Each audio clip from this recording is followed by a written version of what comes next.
semana me ha ido muy bien porque vinimos el viernes por la noche y el sábado no fue bien porque los entrenos los hicimos muy bien, teníamos ritmo y había muchas posibilidades de ganar.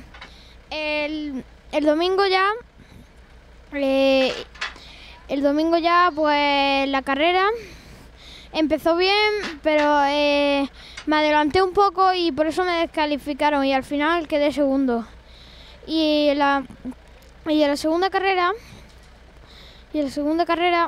me salió también muy bien porque salí, pero me caí con Philly y entonces sacaron bandera roja y por eso pude ganar la carrera. Este año me ha ido tan bien que he podido ganar el campeonato de Cuna de Campeones Mini GP 140 y por eso estoy súper contento y espero ganarlo el año que viene en 2,5.